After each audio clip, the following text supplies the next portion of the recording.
What do you want at this late hour? Your son. No! By honor of the commune. I take orders from no one. Mama! I am your queen, Mary Antoinette. We are to take Louis Charles. Mama! You will not lay one finger on him. For his own sake. Mama! Don't let them take me! You can't take him. You can't take him! Not my boy! No! Leave me alone! Please! Mama! Let me go! Have mercy! Mama! Let me go! Please! Let go of him, or we'll kill the lot of you. You can't do this, please! No! Stop your crying. Take him away. Not my baby!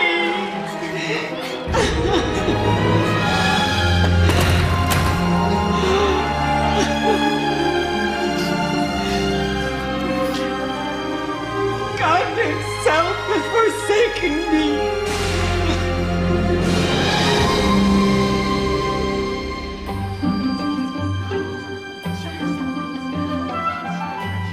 Didn't she look lovely on her way to the guillotine? Oh, yes, lovely. Imagine going to all that trouble just to have your head cut off. Oh, isn't she gorgeous? It's like a dream, Jane. My new neighbour. On the silver screen, it's too thrilling. It is exciting, isn't it? Poor Arthur must be spinning in his grave. I couldn't be happy, really, I couldn't. Oh, darling. Do you think she'll pop round for cups of sugar?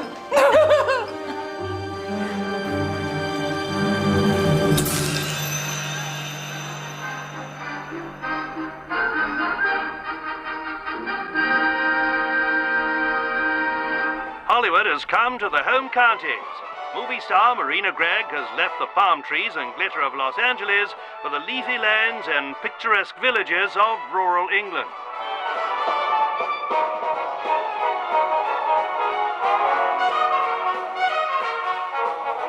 Miss Gregg has taken up residence with her dashing young English husband, film director Jason Rudd, at Gossington Hall, St Mary Mead, and seems to be loving her new role as Lady of the Manor. But it's not all hunting, fishing and shooting for Miss Gregg. She's hard at work on a new film after her successful comeback as Marie Antoinette. This time, she's taking on another queen, the Egyptian beauty, Nefertiti.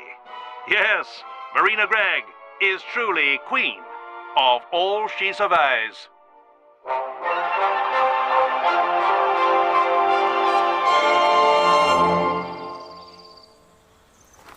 She's in a very good mood today. She's been out riding with her husband. How lovely. Yes, she's quite taken to country pursuits. And what position do you hold, Mr. Preston? I'm Ms. Gregg's exclusive personal assistant.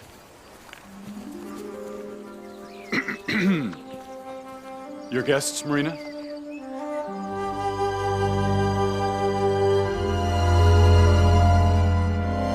Riding makes me feel so alive. I know exactly what you mean. Arthur, my late husband, always got a little frisky after a canter. Do help yourselves. Thank you, Miss Gregg. I love your English tea. Are you all right, Mrs. Bantry? Yes, I'm fine, thank you. Only you're looking at me rather strangely. Am I? Oh, I'm so frightfully sorry. It must be the shock of seeing you with your head back on. We had the very great pleasure of seeing you in Marie Antoinette the other afternoon. We were in shreds, weren't we, Jane? That's a very special movie for us. It's when we first met. I hadn't acted for a while. And I had the privilege of directing her. I tell you, ladies, I was in awe. My darling. Such a gent. And so young. Gosh. Have a scone, Mrs. Bantry. Yes, please, help yourself. Let them eat cake. It must feel quite odd being back in your old home, Mrs. Bantry. But it's all so different. I do hope, I really do, that you don't mind the way we've pulled the house around and changed things. You must think we're the most terrible intruders. No, not at all. I'm thrilled you bought it, and I adore living in the lodge. Your coming here is one of the most exciting things that's ever happened, isn't it, Jane? Oh, yes. And we're all so looking forward to the garden party. So you have no regrets? It's a new lease of life, Mr. Rudd. Since the sale went through, I've been travelling all over the place, seeing my children and grandchildren. You have children? Yes, I have 2 sons, 2 daughters, and 9 grandchildren so far. It's great fun being a grandmother. I wouldn't know. All the fun and none of the worry. It's not too chilly for you, is it, Miss Marple? No, Mr. Rudd, thank you. It's very, very pleasant. I'm sure you'll be very happy here, Miss Gregg. Arthur and I had such good times. And we will too, won't we, Jason? Home at last. What a wonderful feeling. How do you think she keeps herself looking so young? Maybe she eats monkey glands. Maybe it's that cute young husband. How many has she had now? This is number 5. Must be very tiring. Exhausting. 1 was enough for me. Dear old Gossington. I shan't miss it, you know. You've made the right decision, Dolly. This is a lovely little house. Perfectly placed to keep an eye on things.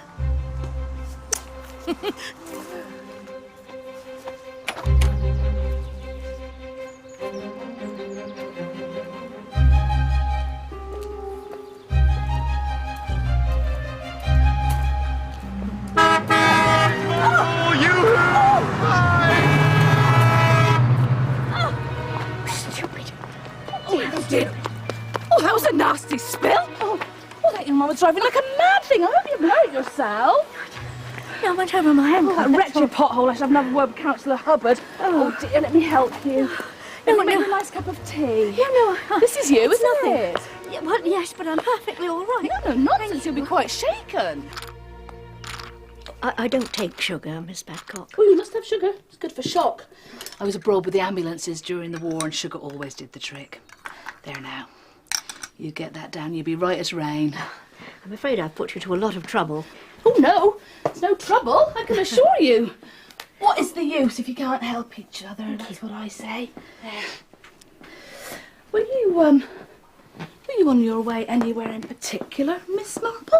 I was on my way home, actually, from Gossington Hall. Gossington Hall? Yes. You know Marina Gregg? I just met her, as a matter of fact. Well, I never. It's so exciting that she's chosen to come and live here, isn't it? I've always been the most huge fan. Look what I just bought. I've been collecting photographs, magazine articles, all sorts about her for years. When I was a teenager, I used to dream about her. I'm so excited about the garden party.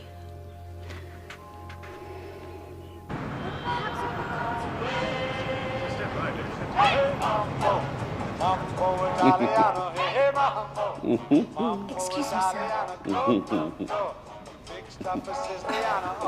Vinny, honey, you're reading your article again.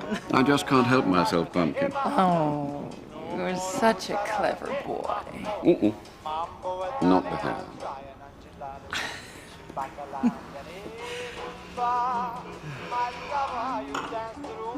What say we take a spin in the country this weekend?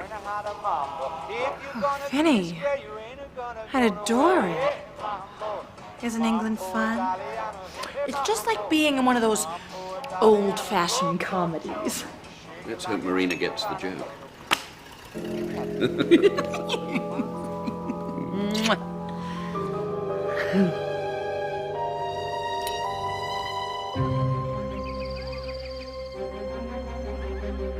How frightfully galling. Dr. Haydock's insisted, quite unnecessarily in my opinion, that I rest it for a day or 2. Oh, thank you, Jerry. I was so looking forward to it. To be honest, I rather envy you. Can't stand village do's. Stale buns and warm lemonade. And tea.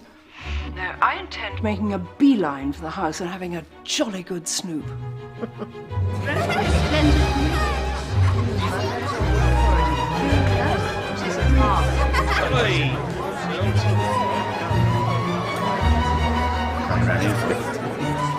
Hang on, who's this? Tea, madam?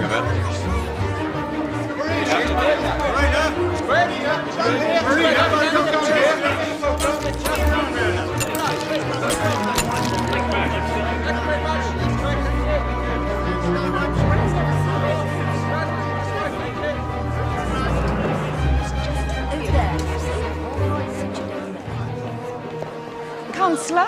Yes. And Mrs. Hubbard? That's right. I'm Ella Blunt, Jason Rudd's assistant. Would you care to follow me? Oh, yes, we'd love to. Miss Bantry. Oh, Mr. Preston. Miss Gregg is greeting a few special guests upstairs. Yes. If you'd like to follow me. Oh, how exciting! Yes.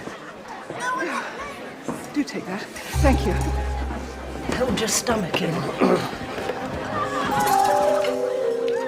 The rope tops, that's sensible, isn't it?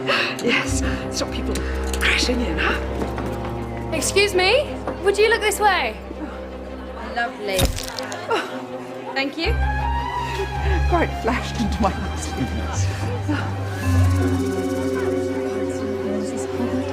Councillor and Mrs. Hubbard. How very nice of you to come. I do hope you enjoy your afternoon. Jason? Let me get you a drink. Mrs. Dolly Bantry.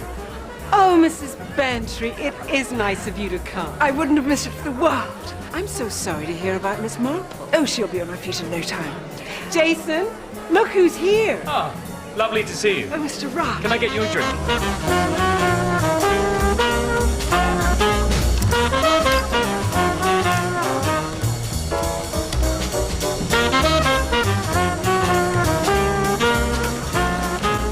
Primrose, why aren't you in the studio? Oh, Miss Blunt asked if I could help out here. Did she now? Dr. Gerard Haydock. Just what the doctor ordered. So thoughtful of you to invite me. My pleasure, Doctor. Tell me, what might I have seen you in? Doctor? May I interest you in a drink? I thought you'd never ask. A Scotch would go down a treat.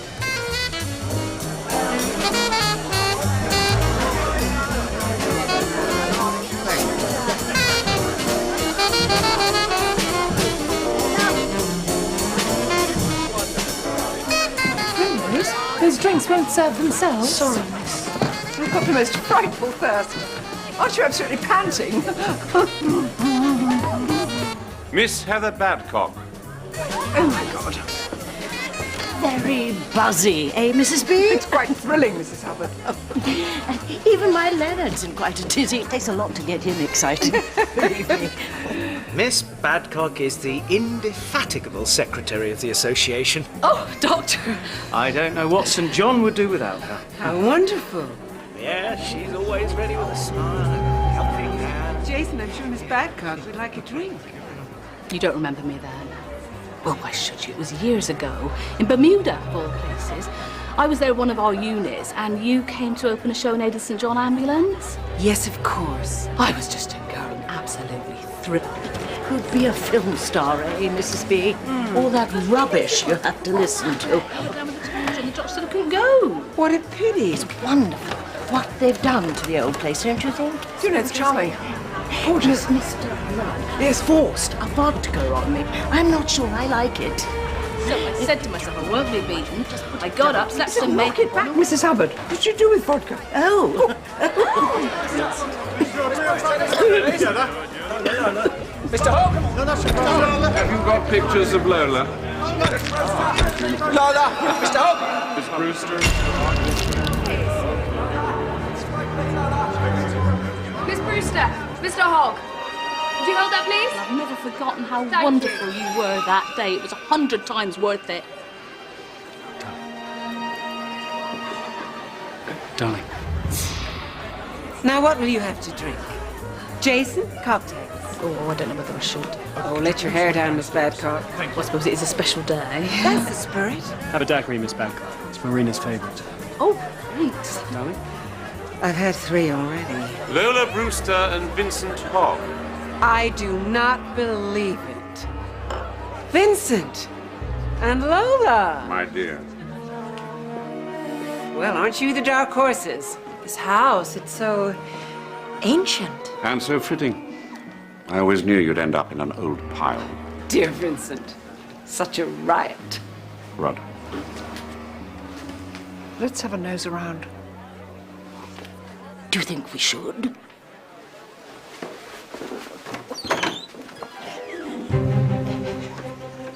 This used to be a bathroom. Bathroom? It still is. Oh, I'm sorry. Hay fever. Nightmare. Please excuse me.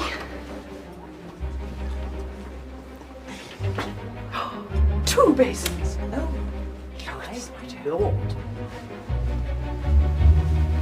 This used to be our bedroom.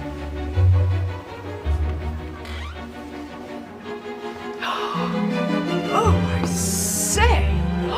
Oh, I can't imagine your Arthur in here. Oh, do look at this.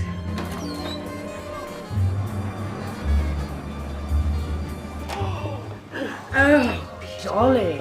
Oh, Dolly. And this through here, this used to be Arthur's seat.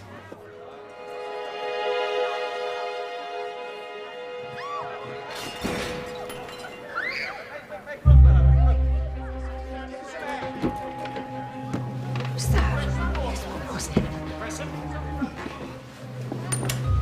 What on earth is going on? Mr. Preston, what's happening? It's one of the ladies. She's had a sort of a seizure or a fit or something. It's probably the heat. Yes, I'd better get some smelling salts. Mr. Rudd, how is she? Mr. Preston's gone for some smelling salts. It's a bit late for that. Goodness.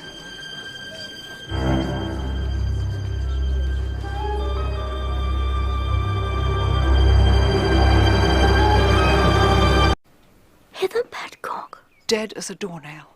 Oh, dear. And at the garden party. Dear me. Yes, full of beans one minute, pegged out the next. What did she do? Oh, no one knows. She was fit as a fiddle, apparently. Mind you, she always did have that sort of ripe look, like a piece of fruit that's about to go off.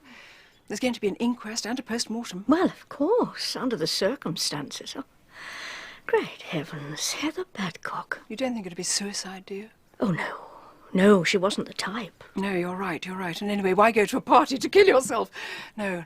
It's obviously murder. Oh, Jane, these are for you. Oh, thank you. Cherry?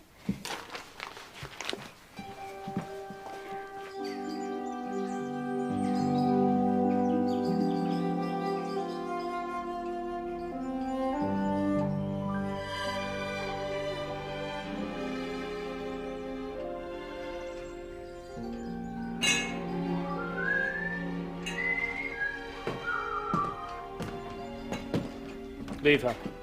She's sleeping.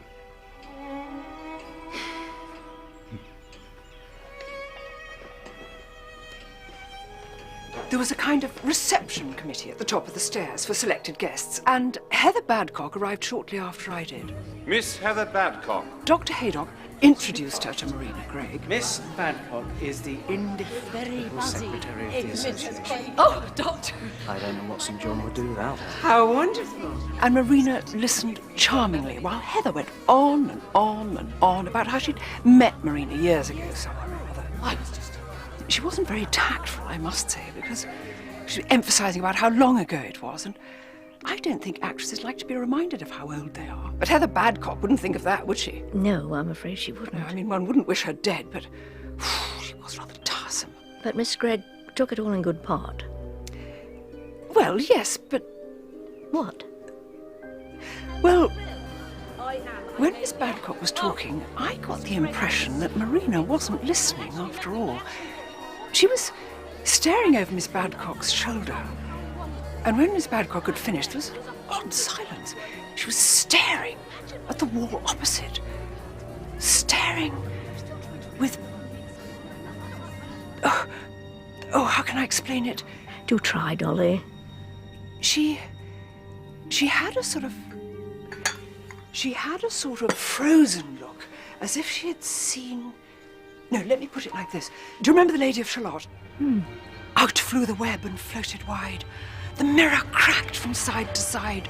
The doom has come upon me, cried the Lady of Shalott.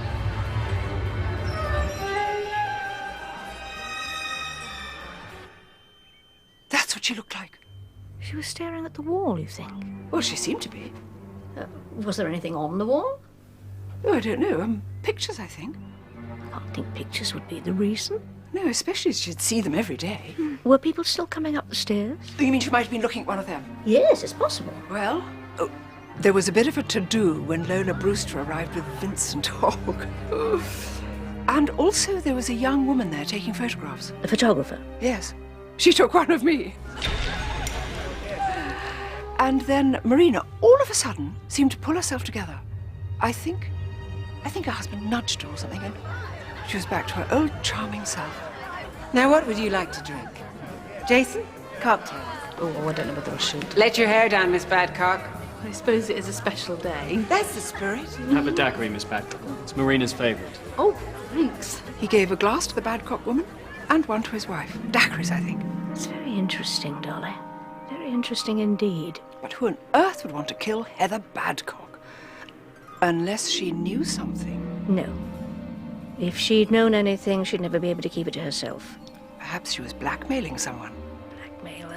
The thought wouldn't enter her head. No, I suppose you're right. It reeks of murder, though, doesn't it? The whole idea seems so very unlikely. Unless, of course, it was the wrong murder.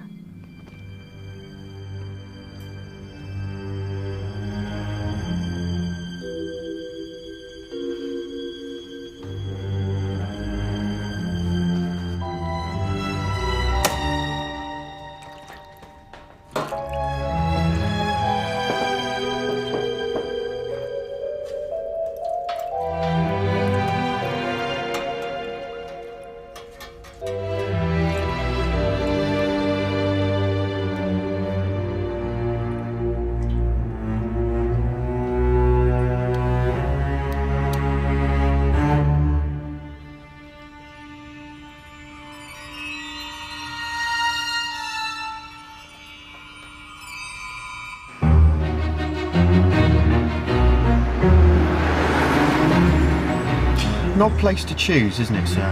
What do you mean, Tiddler?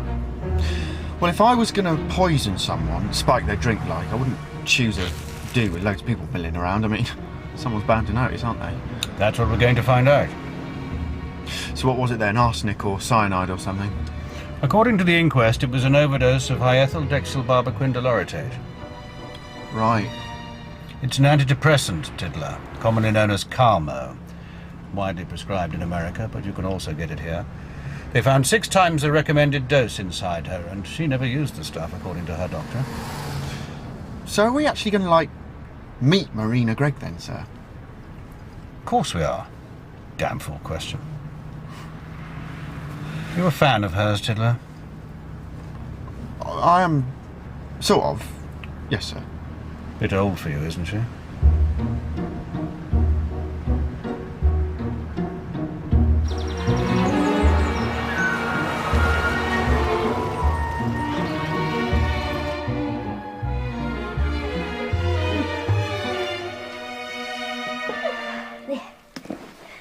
Oh, so, Inspector, our local murder is considered worthy of the attention of Scotland Yard. Yes, Miss Marple. The involvement of a Hollywood star raises its profile somewhat. Should I be honoured that I am your first port of call? Commissioner Clithering speaks very highly of you. Ah, dear Sir Henry. How's he enjoying his retirement? I suspect he's a little restless. Yeah, I can well understand that, yes. How is the ankle? Oh, better. Thank you, much better. I must say, it is quite a coincidence that the woman who helped you when you fell should be murdered a few days later. Yes, isn't it? I don't suppose you had any intuition of this, did you? Oh, good heavens, no. What an idea. Oh, no, but although she did remind me of someone I once knew. Who was that? Alison Wilde. Very kind and full of life, but only ever saw things from her own perspective. And what's Miss Wilde doing now? Oh, she's dead, Inspector. Would you care for a Garibaldi? No, thank you. Oh, so sorry. It is a pity you went to the garden party yourself, Miss Marple. Yes, isn't it? But my friend Dolly Bantry was.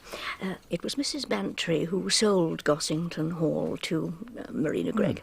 And did Mrs. Bantry see anything? Yes, indeed, she did. And what was that? Are you familiar with the Lady of Shalott?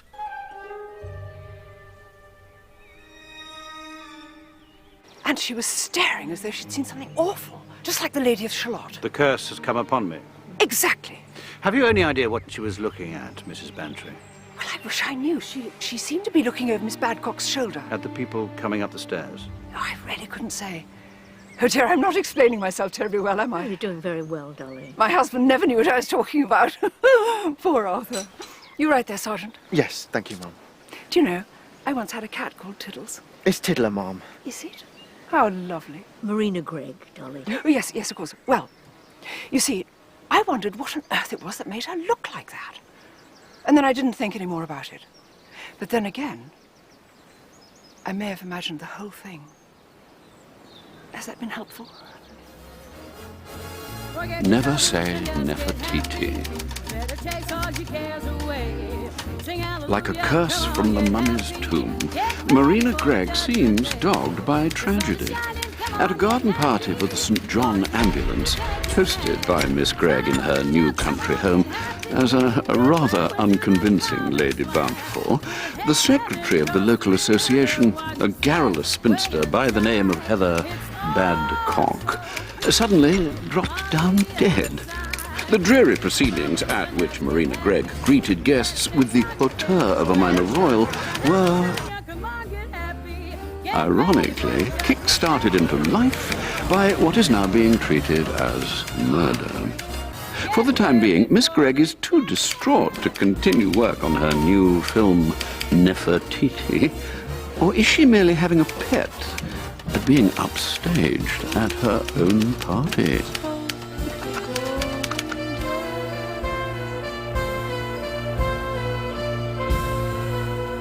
That's the one. She was sitting right there, and she just went.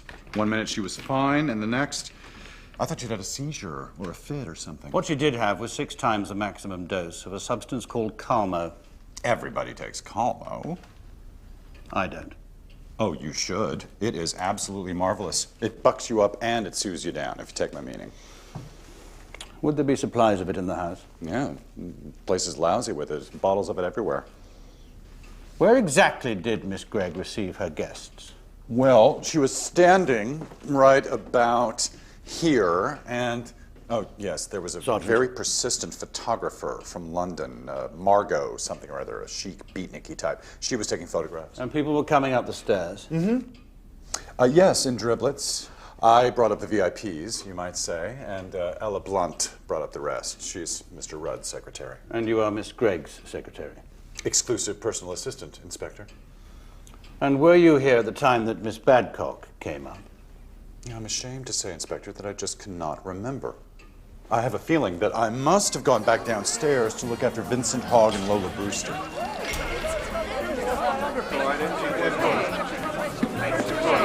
Hi, Miss Brewster. How are you? Mr. Hogg, right this way. How you going upstairs? Vincent Hogg, sir. He's a journalist. He used to be married to Miss Gregg. Oh, a fan. Well, we must have a chat sometime. This Vincent Hogg chappie? Yes, we didn't even know he was in the country. So his turning up was something of a surprise? You bet. A pleasant surprise, would you say? Oh, yes. And what about Lola Brewster? Well, she was a nice surprise, too. So Miss Gregg was happy to see them? She couldn't have been happier. In fact, she was thrilled. To see her ex-husband? Yes. With a redhead on his arm? That's Hollywood. Well, I should like to have a word with Miss Gregg, if I may. Oh, but you can't. She's totally prostrated. Nevertheless, I'd still like to speak to her. Well, I'm afraid that's out of the question, Inspector. You see, the doctor came by this morning, and he gave her a little sedation. I must say it's a relief to be with someone who's normal. What do you mean, Doctor? I've been attending to Miss Marina Gregg. Oh, is she ill? Not remotely, but she's behaving as if she were at death's door. Well, she must be very much upset by Miss Badcock's death. Her nerves are shot to pieces, or so she kept telling me, and would probably still be telling me had I not given her a sedative. Such a shock. Someone suddenly dying like that in the middle of your party. Well, if you ask me, her upset has nothing to do with Miss Badcock's death. Really? Oh, I probably shouldn't be saying this. Oh, I assure you won't go any further. So obsessed is she with herself, she even said that it was meant for me, Doctor. The poison drink? She actually said that, did she? Yes, she certainly did. Why on earth would she say that? Quite preposterous to claim this tragedy as her own, with poor Miss Badcock barely cold in the ground. Tell me, Doctor, Can you remember what happened after Mr. Rudd served Miss Badcock and Miss Gregg their drinks? Yes, there were still guests coming up the stairs. There was a couple I recall. Lola Brewster and Vincent Hogg. A suave-looking chap and a rather flashy-looking redhead. I do not believe it. Miss Badcock and I were shifted off a little. And Miss Badcock drank her daiquiri then? No, because she wouldn't stop talking about Miss Marina Gregg. Oop. Excuse me. Yes, of course. When did she drink it? Well, it would have been a little while after. It was getting a bit crowded by then.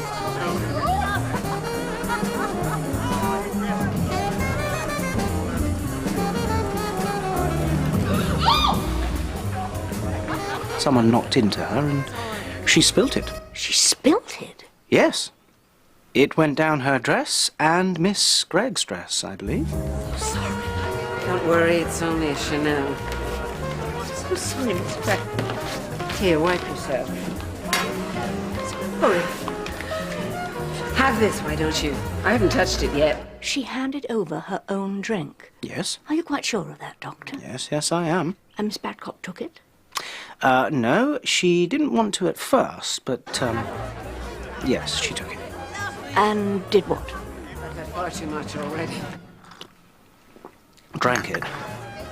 Rather quickly, if memory serves. Then I got chatting to Councillor Hubbard, and the next thing I knew...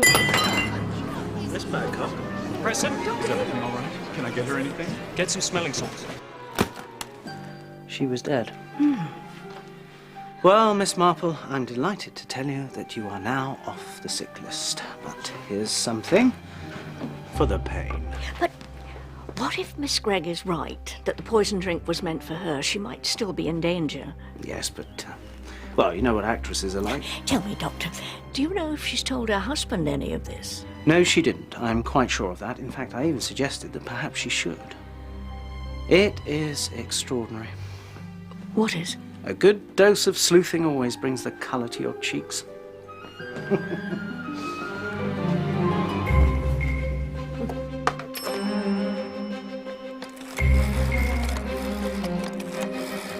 Inspector Hewitt. Inspector? Ah, Miss Marple. I've just seen Dr. Haydock. Nothing serious, I hope. No, on the contrary, I'm perfectly well, thank you. He mentioned something that I think you ought to know. This business has made us all a bit edgy. Especially your wife, I understand. Well, she's sensitive at the best of times. This hasn't exactly helped. Excuse me, Mr. Rudd. We were wondering if Miss Gregg might be available for a costume fitting tomorrow. How the hell should I know? Thank you, Mr. I've Rudd. been told your wife was rather distracted while Heather Badcock was speaking to her. Cut it. It's perfectly possible all this handshaking does get a little tedious. But you didn't notice anything yourself? Well, I think I did give her a nudge at one point to wake her up, but she was fine after that. I'm sorry to interrupt. 20 minutes, John! Mr. Rudd. I've got 24 journalists on the phone, Jason, wanting to know when they can talk to either you or I'll get Maria. back to you. Oh, they're very persistent. 10 minutes, Ella, okay? Okay. As you can see, things are pretty hectic, so if you wouldn't Mr. mind... Rudd, has it occurred to you that the poisoning of Heather Badcock may have been entirely accidental? And that the real intended victim was your wife? Very astute, Inspector.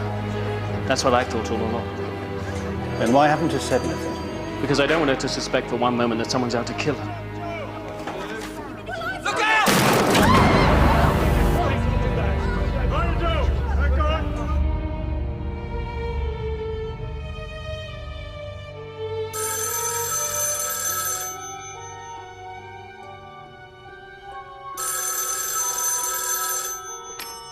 Hogg. Hello? I saw you do it. What? Honey, who is it? I saw you put the tablets in the glass.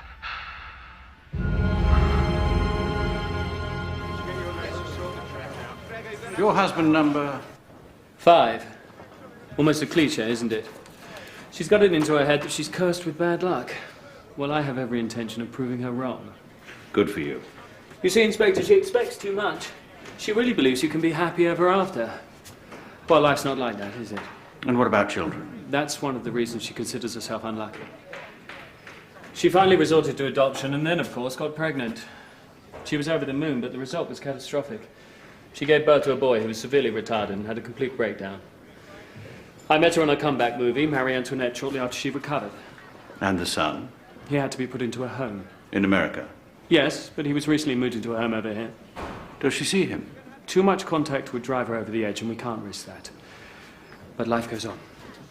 Not for Miss Badcock. It was you, wasn't it, Mr. Rudd, who gave her drink? Yes, the daiquiri. I gave one to Miss Badcock, then one to Marina.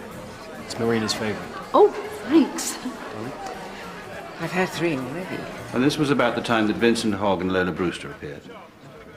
Yes. I do not believe it. Vincent and Lola. Marina put her drink down on the table. She hadn't touched it, and greeted them. And that's where her drink remained. And it was only then that it could have been tampered with. Don't ask me how it was done. And as for who did it, well, you have about 20 possible culprits to choose from. Not now. What then? My wife finally managed to retrieve her drink when that woman must have spilled hers. It's all right, really. I'm sorry. And Marina offered her drink to Miss Badcock, and that was that. But I can assure you the fatal dose couldn't have been added after then, because Miss Badcock drank it immediately. And 5 minutes later, she was dead. Can you think of anyone who would wish to harm your wife, Mr. Rudd? I think it's fair to say that in our business we derive a certain pleasure from seeing colleagues fall flat on their faces. But as for wishing them dead, not as a rule.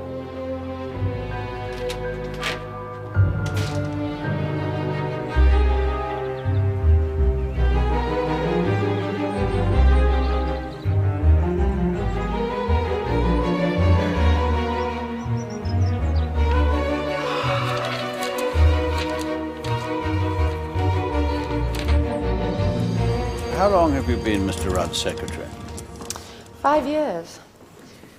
I was part of the expat community in LA, and, well, I was rather keen to get involved in movies, so when Mr. Rudd offered me the job, obviously I jumped at the chance. You knew him before he met Marina? Oh, yes. I suppose as Brits, we had a natural affinity. He's a sort of genius, you know. It's still so young. You liked the job? Suits my purpose. Although I hadn't bargained on murder. 6 times the recommended dose could hardly be anything else. An accident? And how would that happen? Oh, a lot easier than you think. The house is simply full of drugs. These theatrical types, they have the most curious lapses in intelligence. I mean, sometimes I think the more artistic they are, the less common sense they have. I still don't see how such an accident could happen. One of the guests might have wanted an upper or a downer, having forgotten what they had earlier, put too much in the glass, and then put it down, got distracted and went off. Along comes Miss, what's her name? Thinks it's our glass, picks it up and drinks it. People are very stupid, you know. Sorry, sir. Tell me, Miss Blunt, does Marina Gregg take Carmo? Oh, yes, we all do. Have you any idea when I might be able to talk to her? She's always throwing temperaments, and this has given her the perfect opportunity to throw a really big one. Didn't know you were a film mag fan, miss. I'm not. Just curious, that's all. They belong to poor Miss Badcock. Inspector Hewitt kindly procured them for me. Would you say she's difficult to work for? Difficult? She's an absolute monster. The woman has no moderation. She's either jumping for joy or in the depths of despair, and there are certain topics one simply can't mention. Such as? Mental breakdown, psychiatric hospitals, anything to do with children. She can't have any more, you see, and the one she did have is completely bonkers. Then why bring him over here? Well, Jason thought it would be for the best. In what way? Well, to give the right impression. I mean, after all, Inspector, it doesn't put Marina in terribly good light, does it? I mean, to move over here and leave her son to rot in an American asylum. But it's not Mr. Rudd's child, is it? No. The husband before last. And where's he now? Florida. Miss Blunt, do you know if Marina Gregg is afraid of anyone? Marina? Afraid? Hay fever. It's a complete nightmare. Oh.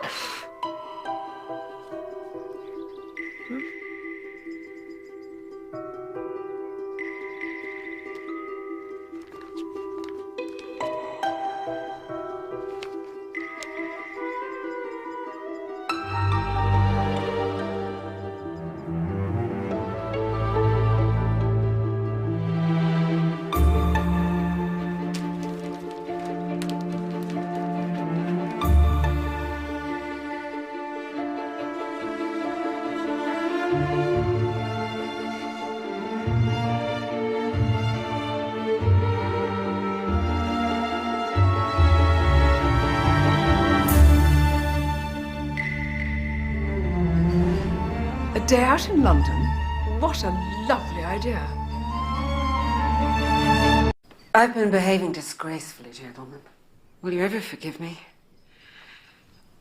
I just let myself go to pieces after this awful thing. Do take a seat, Inspector. Thank you, Miss Gregg. This is Sergeant Tiddler. How adorable. Pull up a chair, Sergeant Tiddler. Make yourself at home.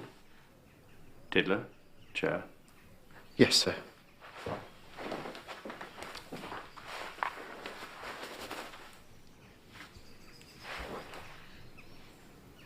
I'm so ashamed of myself. It's only natural that you should have felt upset. I'd no business making out it was worse for me than anyone else. Hadn't you, Miss Gregg? Well, hadn't you? You're a very perceptive inspector, aren't you? Why do you think someone wanted to kill you? It was my glass, my drink, that had been tampered with. It was just a mistake that woman got it. I wouldn't have said anything, but Jason insisted. You've confided in him, then? Dr. Haydock suggested I should. Jason thought the same as me. He thought it all along. It's quite funny, really. He didn't want to alarm me by telling me. I hope you're getting this, Sergeant. I am, Mom. Have you any idea, Miss Gregg, who might have tampered with your drink? Of course I haven't. Are you certain? If I had, Inspector, I'd tell you. I'm sure you would. I just wondered if you had even the slightest suspicions. It could have been anyone. Jason, darling, Inspector Hewitt thinks I know who spiked my drink, and I keep telling him I don't. But I can't help thinking that perhaps you know a little more than you're telling me. Well, I saw nothing. Neither did I. God, I'm exhausted. Just one more thing. Make him go away? Can't this wait, Inspector? Someone has told me that while Miss Badcock was speaking to you, you looked over her shoulder and saw something that seemed to alarm you. Now, is this true, Miss Gregg? Of course it isn't. What could possibly have alarmed me? That's what we want to find out. It seems you might have been looking at the staircase, and at about that time, Vincent Hogg arrived with Lola Brewster. Was it this that upset you?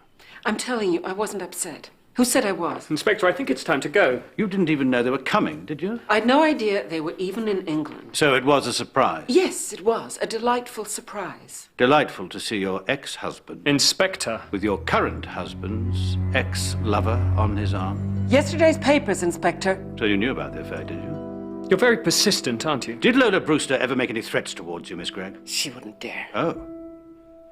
I'd heard that she'd pulled a gun on you at a party after Mr. Rudd dumped her. Let's cut to the chase, shall we? Lola Brewster had no opportunity of poisoning that drink because I was close beside her most of the time. Were you? The idea that she'd come to England and poison Marie... Close beside her? What were you up to? I wasn't up to anything. And what about Vincent Hogg?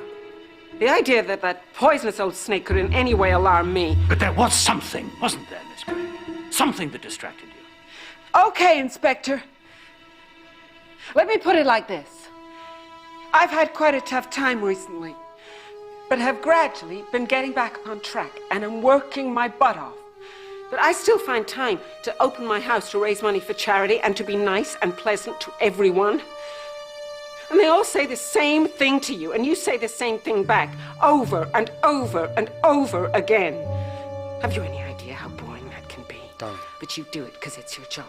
And if at some point you glaze over, then so be it. I haven't the faintest idea what Miss What's-Her-Face was going on about, and I tell you, it couldn't have been that riveting, because I did blank out. For a second, 2 seconds, who cares? I'm human, so sue me! My only concern, Miss Gregg, is for your safety. An attempt was made on your life by someone on the day of the party. Someone who is quite possibly still here, and who, in the scheme of things, is bound to try again. If you have even the vaguest notion who that person might be, I beg you to share it. Perhaps you might know something that I don't. And if you do, you really should tell us. For your sake. But I don't. How many more times do I have to say it? I didn't see it. I didn't hear it. And you're all driving me insane. Now, get out of here, the lot of you. I want to be left in peace. I think you'd better... Thank you, Miss Gregg. Mr. Rudd? Any chance of an autograph, Miss Gregg? Get out!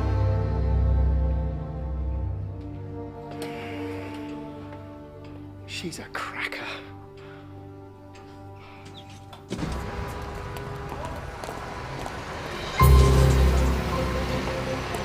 And as we've known each other for centuries, we thought it would be jolly nice to have a portrait taken as a sort of memento.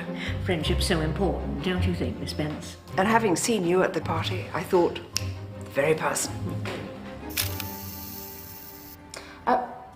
Miss Marple, can you look fractionally less petrified? Well, I'll do my best. And Mrs. Bantry, perhaps not quite so gleeful in the smile department? Oh, sort of more mysterious. Possibly.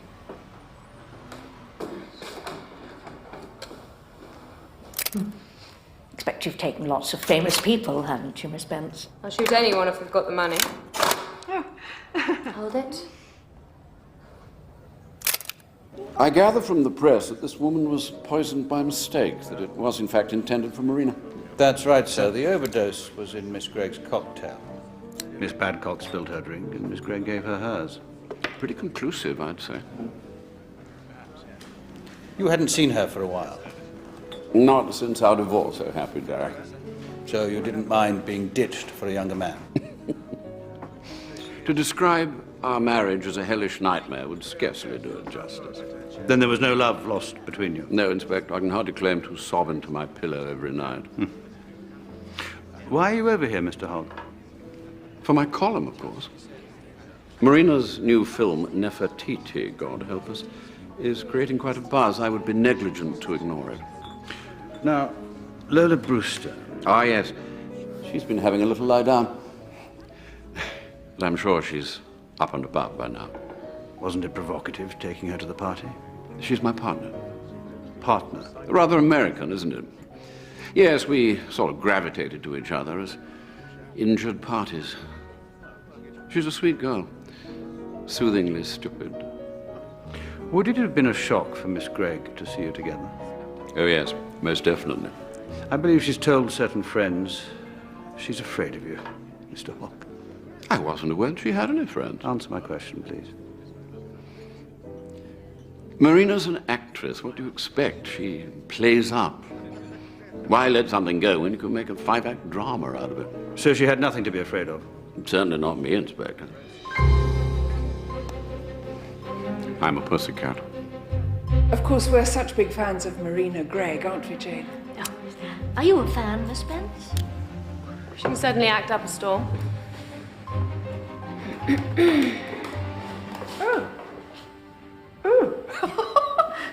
Take this. Perfect couple. I thought she was so kind to open her home for the party. And it all went frightfully well, except, of course, for poor Miss Badcock. I'd very much like to see your photographs, Miss Spence. I expect you took several of Lola Brewster. Can you suck on the truth a little? Smoke it up a bit. Oh, yeah. Oh, that's just the ticket. And hold it. Of course, it was just about then that Marina Gregg had that funny turn. Did you notice that, Miss Spence? You're probably imagining it, Dolly. Well, I'm probably putting it too strongly, but it did seem for a moment that she looked a little queer. Mind you, I had just knocked back a ferocious martini, so I was probably a bit squiffy. Oh, well, you got quite lyrical about it. It's not like me to be lyrical. You quoted Tennyson, I seem to remember. Oh, did I? The doom has come upon me, cried the Lady of Shalott. Oh, yes, you're right. I do love that poem, don't you, Miss Spence? Actually, it's curse, not doom, but I know what you mean.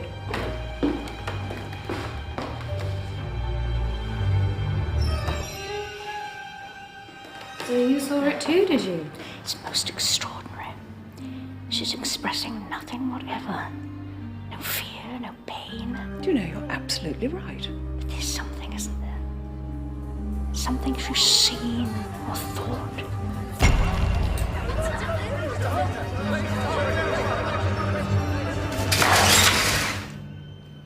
You capture her very well, Miss Spence. Had you met before? Why do you ask? Oh, because you've worked in America, perhaps. How do you know that? I've seen your name in magazines. I thought you may have encountered her in a professional capacity. I couldn't keep this, could I, for my collection? Be my guess. Oh, thank you. Thank you so much. Of course, one can never be sure how reliable these magazines are. I've read, for example, that she has any number of children, and then that she has no children at all. It's all most confusing, isn't it, Dolly? Utterly. How many children does she have, Miss Spence? I haven't a clue. Haven't you? Haven't you really? What are you doing here? Someone sent you? No, we're just here to have our photograph taken, aren't we, Jane? Are you, Miss Marple? What other possible reason could there be? What the hell, it's hardly a secret. What isn't, Miss Spence? That I'm one of the children Marina adopted.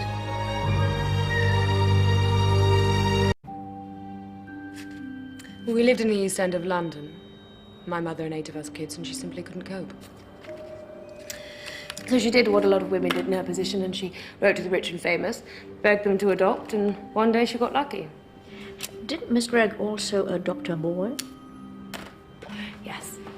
And for a time, we lived the most wonderful life. Marina played her part to the hilt. But she did want children, didn't she? Oh, yes. She just didn't want us. As soon as she discovered she was pregnant, that was it. All she wanted was a child of her own. Well, you can't blame her for that. No. But I can blame her for taking me. And my mother for letting her. And your adopted brother, what's happened to him? We drifted apart. He was more resentful. Always said that when he grew up, he would kill her baby. And then, of course, she gave birth to that wretched little creature. Perhaps there's justice after all. You hate her that much? Why shouldn't I? Tell me, Miss Spence, was it Marina Gregg who arranged for you to take photographs that day? She knew nothing about it. I was curious to see her again, and... Do you know what? She didn't even recognize me. I'm going down to Hellingworth Studios to take some production shots. I wonder if she'll recognize me then. Now remember, you're on duty, Tiddler. Yes, sir. So for God's sake, don't sit there with your mouth open like a beached cod. Are you going to ask me lots of horrible questions, officer? It's Inspector, actually. And I hope they won't be too horrible. Well, I'm sure they will be. Even though you have the kindest eyes and the cutest smile. You know, gentlemen, I'm sure this whole thing must have been a terrible mistake. You think so, Miss Brewster? Oh, yes, it's all such nonsense. As if anyone would want to poison Marina. She's an absolute sweetie. Everybody loves her. Including you? I've always looked up to her. She's such a brilliant actress. You know, it's a scandal she's never won an Oscar. Still, she has a year or 2 left. Wasn't there a little trouble between the two of you? Oh, that. It was nothing. She stole my lover. That's all. Jason Rudd. Isn't that hilarious? She's old enough to be his mother. You can't have been too pleased. Well, I wasn't, but now I see it was the best thing that could have happened. I wouldn't have hooked up with Vinny otherwise. People say you were pretty furious. People say all sorts. Didn't you threaten to shoot her? Oh, sure. But I didn't really mean it. Miss Brewster, I have it on very good authority that you said, "That bitch needn't think she'll get away with it. I'll get even with her in the end." Did I really say that? I believe you did. Well, I guess I was a little mad. We all get a little ruffled sometimes, don't we, Inspector? A little hot under the collar. But do you really think I would poison her cocktail within 3 minutes of seeing her again? Really, Inspector? I do think you're being a very silly boy. I don't deny that Marina can be a little tricky sometimes.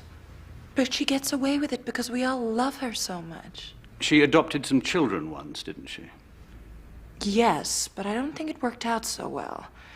I guess it was kind of impulsive. You know, like shopping. You get it home, then you think, oh, boring.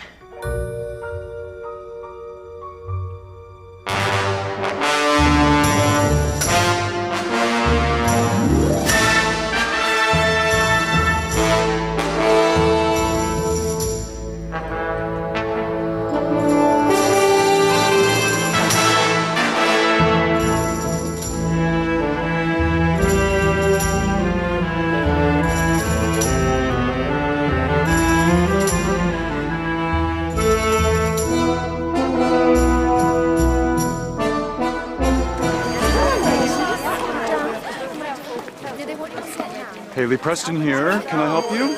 I saw you do it. Excuse me? I saw you put the tablets in the glass.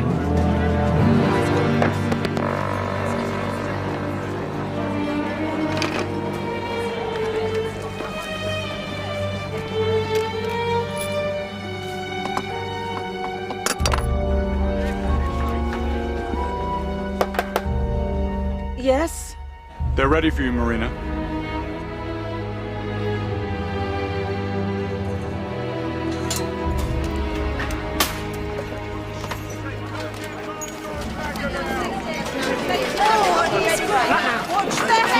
Usual suspects. What the hell are you doing? I'm very well, thank you, Marina. And I must say, you look every inch the queen.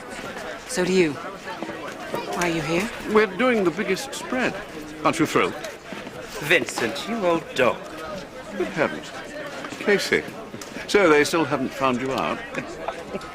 And Miss Brewster, as lovely as ever. Hi.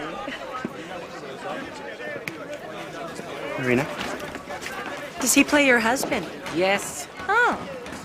So Nefertiti also went for men half her age. Isn't that the cutest coincidence? And did you know she was regarded as a fertility goddess? Quite a stretch for you, my dear. They're waiting for you. Miss Gregg? Thank you. Thank you very much. Perfect. Wonderful. We really must go.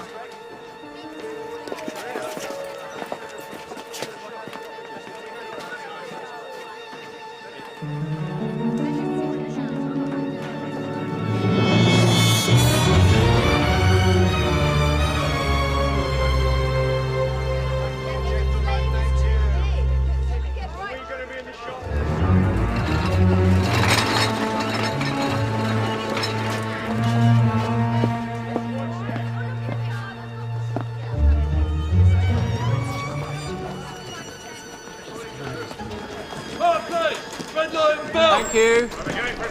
Oh, I say. What are you doing here? Oh, good morning, Mr. Preston. What are you doing here? Miss Gregg invited us. That's not like her. We're so excited, aren't we, Jane? Why didn't she tell me? Scene 48, take 19. Quiet, please! Why didn't you tell me this? I'm really sorry I didn't tell you before. I don't understand why you didn't, Rose. I didn't think it was important. Rose, it is not your job to think. Quiet! And... action!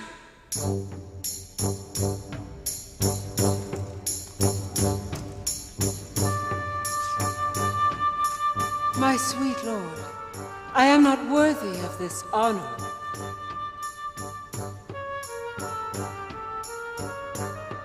Is he ever going to say anything? It's your line, Marina. Wife is honoring... I know what it is. Thank you very much. I wouldn't hold your breath for a sequel. And... action! My sweet lord, I am not worthy of this honor. Wife is honor enough. Not worthy.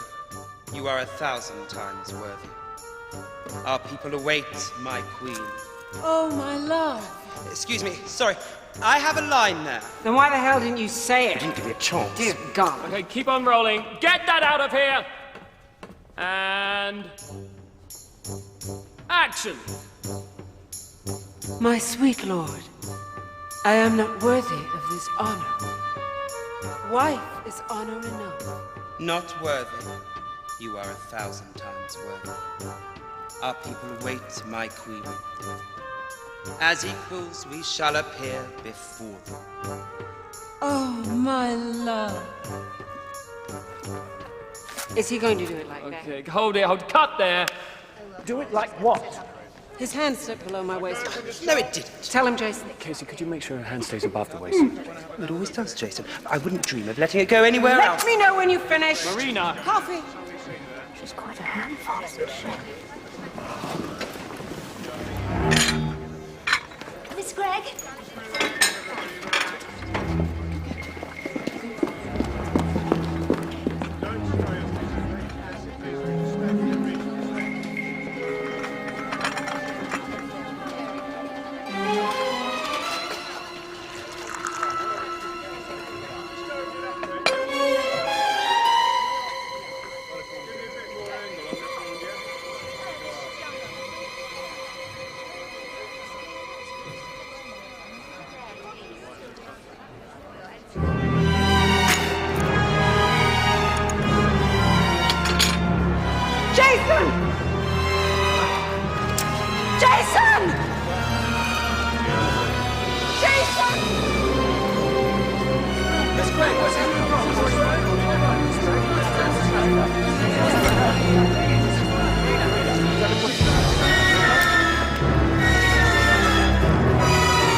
What's happening?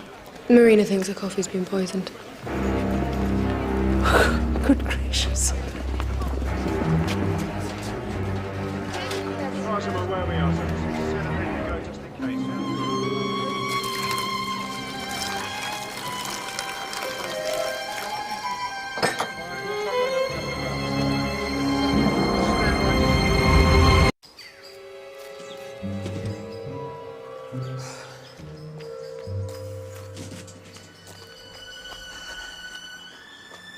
Good morning.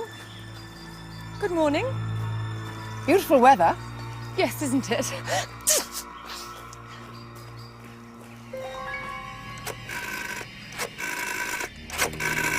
Why on earth use the public call box? Rather odd, I thought. So I telephoned the hall and wondered if the line was down, and it wasn't. What do you think of that? Clearly, Miss Blunt did not want to be overheard. Exactly. And one has to ask oneself why. She must have seen something at the party. I'd agree that someone must have seen something. The question is, why hasn't that person come forward? Are you suggesting blackmail, Miss Marple? Well, I wouldn't go so far as that. Unless, of course, someone else gets killed. How was it then? Oh, it was the first day back on set and she played up something rotten. Did she? You've no idea, Cherry. She's right madam.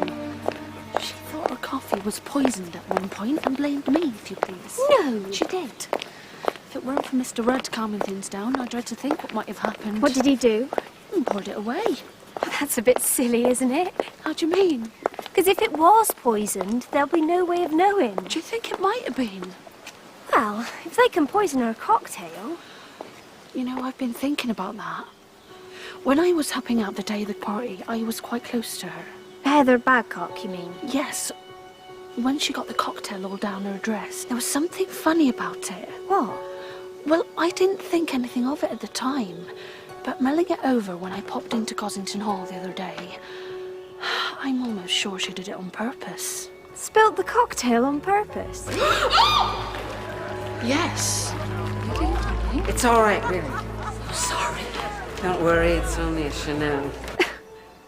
That is a bit funny, isn't it? Yes, it is. I've told Ella Blunt about it. What for? Because she's been going on and on at me about if I'd seen anything, and then I thought, well, yes, I had.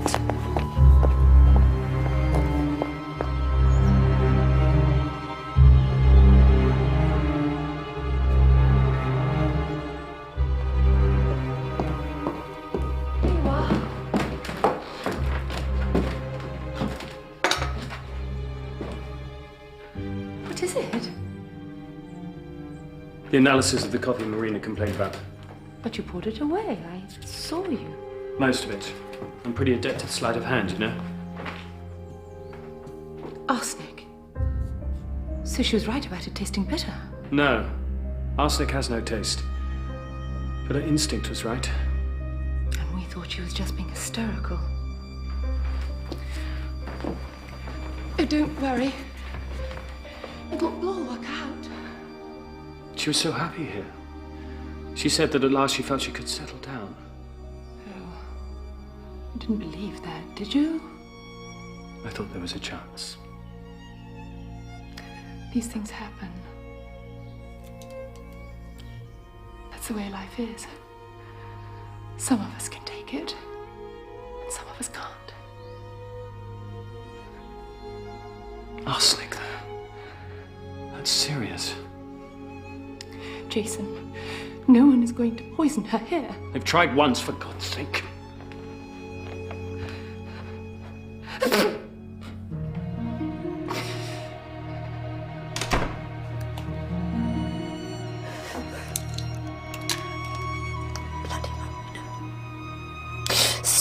Bloody cow. Jason.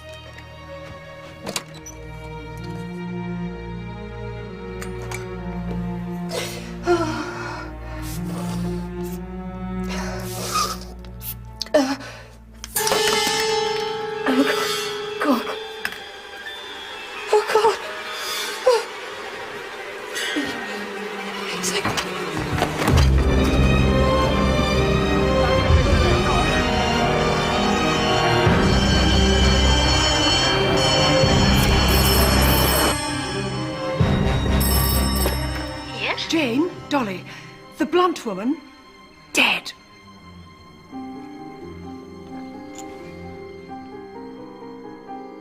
I'm afraid I have some rather bad news, sir. Ella Blunt died this morning. Oh, dear. Cyanide poisoning. How very unpleasant. Why are you telling me this? Didn't you know her? Well, our paths have crossed once or twice, but... Wouldn't Jason Rudd be the man to ask? I thought you might know something he doesn't. Then I have to disappoint you, Inspector. So there's nothing you could say that would be of assistance. Mr. Hogg? There is something. Yes? A couple of days ago, I got a call. I saw you do it. What?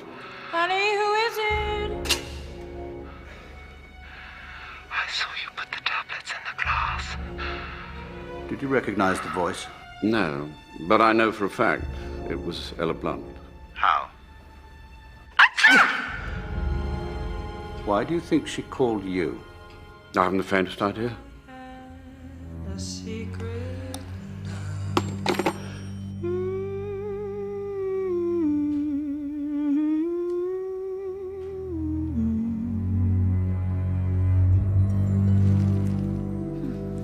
Come on now, pumpkin.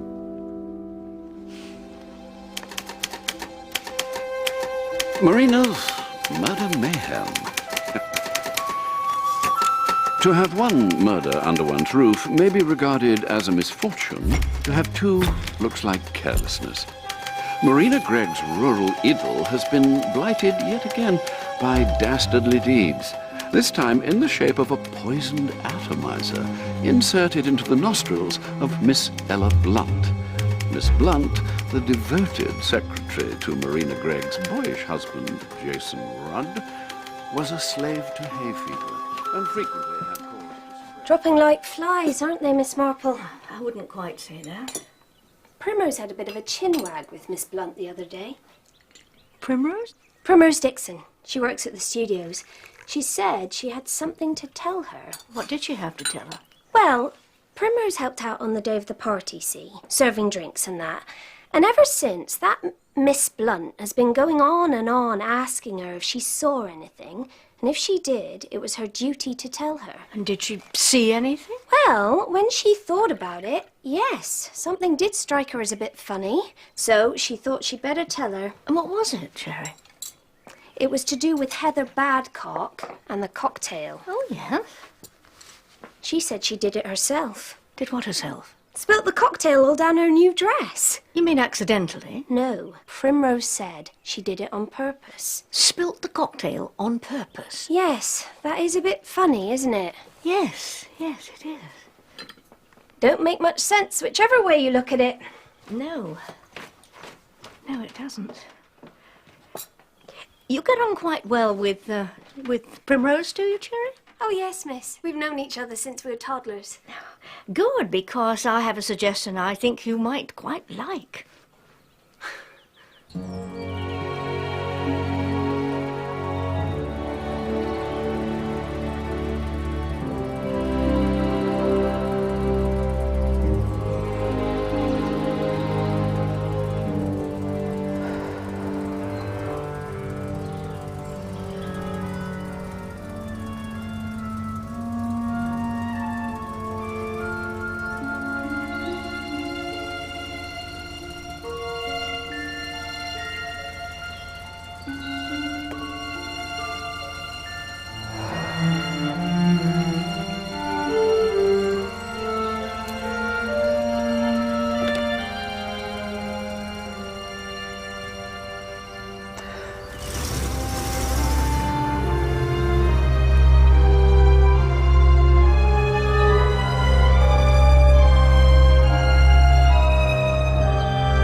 So Ella Blunt had it in mind to blackmail Vincent Hogg. But she got the wrong person.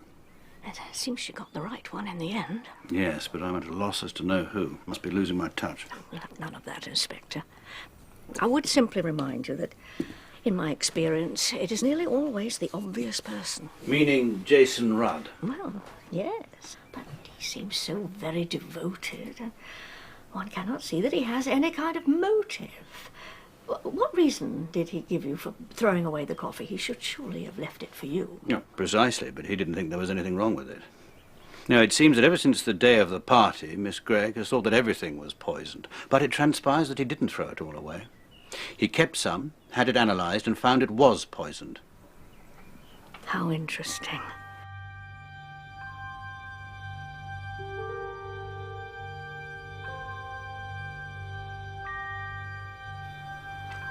Miss Marple.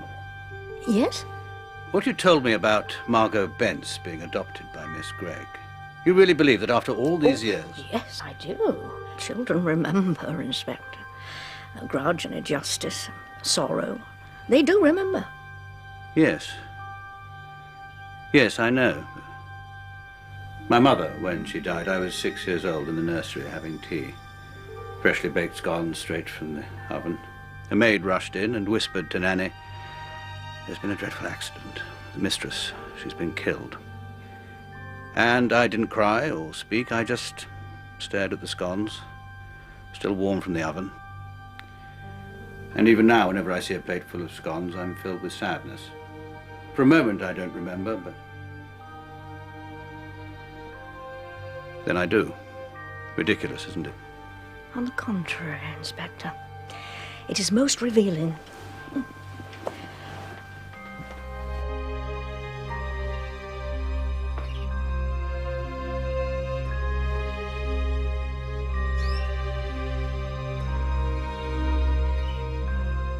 Bobby.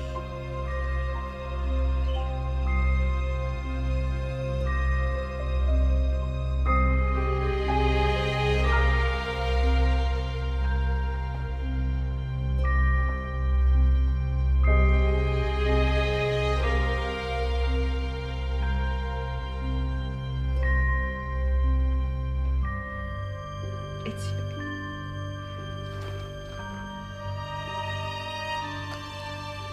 It's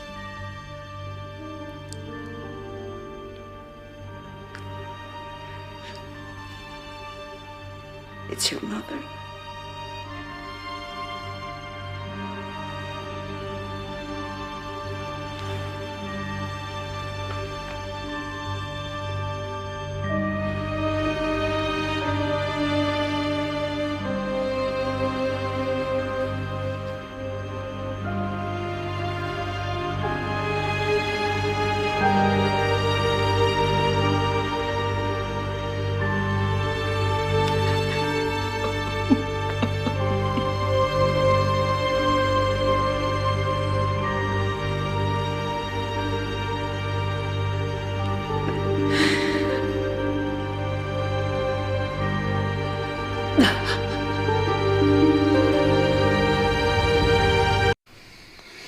Accounts vary somewhat, but the gist's the same. And it's the variations that might provide the clue. Well, according to your friend Mrs. Bantry, Heather Badcock said something like, "You won't remember, but years ago in Bermuda, I got up from bed when I had chicken pox and came along to see you, and you gave me an autograph."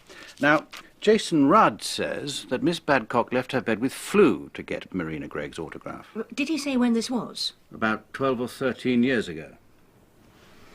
I see. What? Not quite as much as I'd like to. If only I knew why she'd ruined her new dress. Who, Miss Badcock? Yes, it seems such a very odd thing to do. Unless...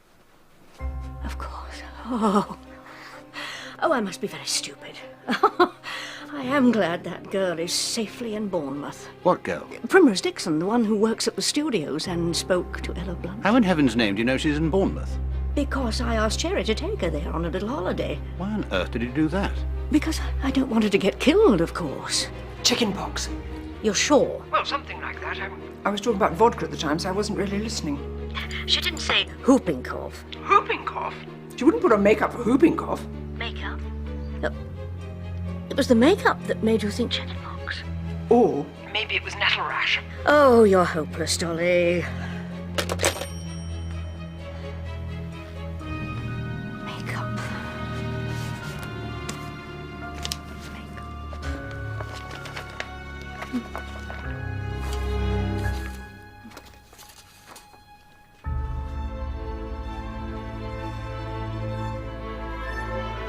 Of course. Yes, thank you so much. Mr. Rudd doesn't see anybody without an appointment. Oh, I still need to see him. Wait, he really can't be disturbed. Oh, I'm sure he can. Look, why don't you tell me what it is that you want? Well, I already have. I need to see Mr. Rudd. Miss Marple... So, this is where Marina Gregg would have received her guests. Am I right? Yes. Yes, and I expect she would have been standing, about here. Yes, she was. You know, you remind me of someone I once knew. Gerald French. What did he do? Not a lot. Had a most unfortunate past. What kind of a past? Oh, I couldn't possibly say. So if you'd be so kind as to fetch Mr. Rudd. Look, Miss Marple... Don't worry, I'll be perfectly all right.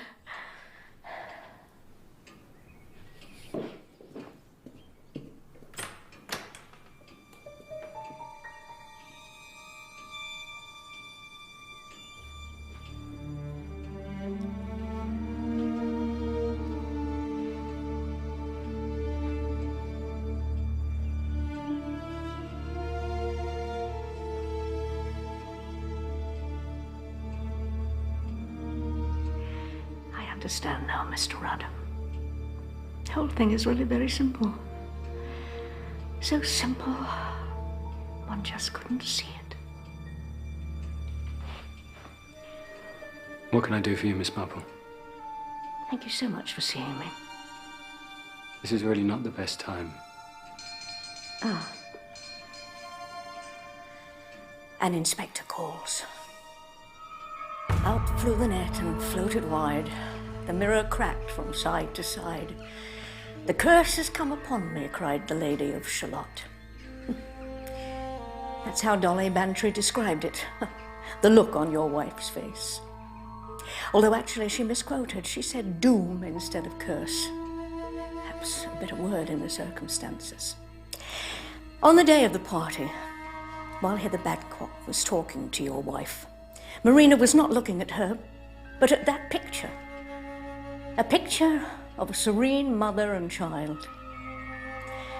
And though there was doom foreshadowed in your wife's face, it was not on her the doom would fall. It was Heather Badcock who was doomed from the moment she started talking. I don't follow. Why should you? No one has told you exactly what she said. But they have, Miss Marple, over and over again. But not the crucial phrase, because no one thought it was important. I was just a girl absolutely thrilled at the prospect of seeing you in the flesh. I've always been the most huge fan, but the most ridiculous thing was on that day, I went down with the temperature and the doctor said I couldn't go. What a pity. Can you imagine my disappointment, Miss Gray? What did the doctor say it was? German measles. I wasn't feeling really ill, and I knew this little rash on my cheek, so I said to myself, I won't be beaten. I got up, slapped some makeup on and went along. I am so pleased that I made the effort. Oh. German measles? That is correct, isn't it, Mr. Rudd? Yes. A very slight illness, really. A rash, a little fever, but extremely infectious.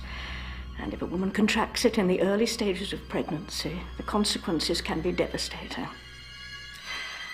I think I'm right in saying your wife had a child who was born greatly damaged, and that she's never really recovered from the shock. She never knew how or when or from whom she'd... Until the day of the party, when a perfectly strange woman came up those stairs and told her. And what made it worse, Heather Badcock was proud of what she'd done. She thought she'd been resourceful and brave in getting up from her sickbed and covering her rash with makeup in order to meet her idol, and boasted of it all through her life. She never meant any harm, but people like her lack any real consideration for the way their actions may affect others. Imagine what that moment meant for Marina. For years she'd nursed a kind of hatred for this unknown person who'd caused her tragedy. And suddenly she meets that person face to face. A person who seemed so happy and carefree and pleased with herself. It was more than she could bear. Had she had time to think, to calm herself? But she didn't. She always had her pills with her, so it was very easy to do. She put the stuff into her own glass, and if by any chance anyone noticed, they wouldn't have thought anything of it, having seen her take them before. She bided her time, and presently found the opportunity. She managed to jog Heather Badcock's arm so that she spilt her drink. Don't worry, it's only Chanel. And that was where the confusion lay. Now, I only had the account of what Primrose Dixon reported to Cherry. She said how funny it was that she seemed to spill the drink on purpose. Yes. But the she that Primrose referred to was not Heather Badcock, but Marina Gregg. It was really the perfect murder. Have this, why don't you? I haven't touched it yet. Oh, I couldn't. Please do. I've had far too much already. She wanted Heather Badcock dead. And a few minutes later, she was. But then she was afraid someone had seen, and could see only one way out, to insist that the murder had been aimed at her. She gave the performance of her life. Jason! And only one person saw through it. This is only a theory. But you know it's the truth, don't you, Mr. Rudd? You know because you knew from the first. Can you imagine my disappointment, Miss Gregg? What did the doctor say it was? German measles. I didn't feel really ill. She would go to any lengths to prove that she was the intended victim, even down to doctoring her own coffee. That was so, wasn't it, Mr. Rudd? Yes, I thought so. You were frantic to protect her, but you didn't realize how much you would have to protect her from. It's not only a question of hushing up one death, but also the death of Ella Blunt.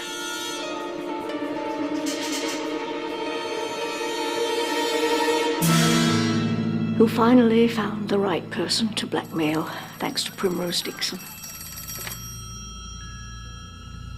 I saw you do it. I saw you put the tablets in the glass. I'm very sorry for you, Mr. Rudd. The agony you've been through because you care for her so much. Mr. Rudd, I need to speak to your wife. I'm afraid that won't be possible. It's all over, sir. You can't make excuses for her any longer. Now, where can I find her? In her bedroom, Inspector. She died last night. In her sleep.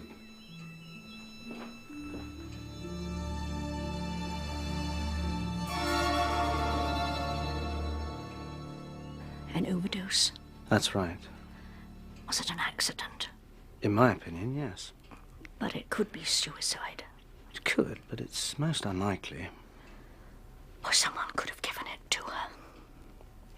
It's almost impossible to prove. Doctor. No. Excuse me.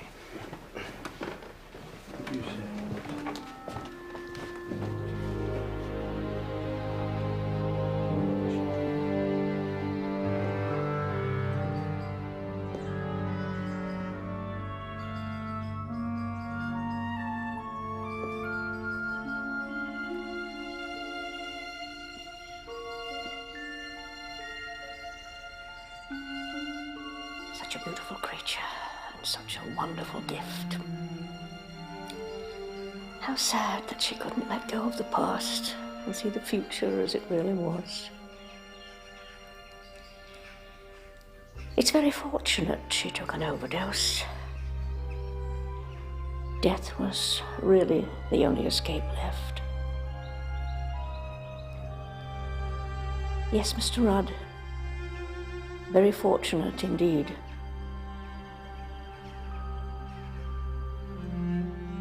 She was so lovely. And she had suffered so much.